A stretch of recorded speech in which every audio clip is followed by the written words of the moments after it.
তোরা দুজন স্কুল বাদ দিয়ে এই জায়গা বসে আছিস কে? তেমন কিছু না, মাঠে কাজ করে দিচ্ছিলাম।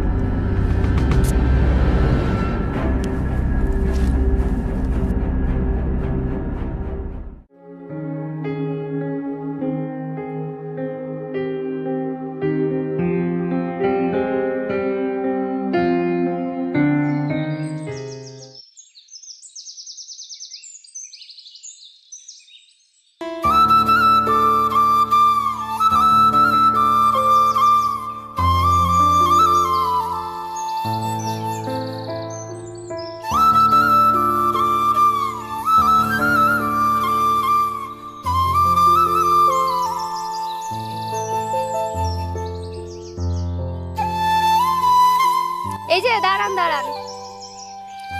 আরে এই যে আপনি চেয়ারম্যান চাচার মেয়ে পায়েল না? কোথায় যান? কোথায় আবার? ওই যে ওই কাজে। আজকে কাজ কোথায়? ওই যে কামাল চাচার জমিতে।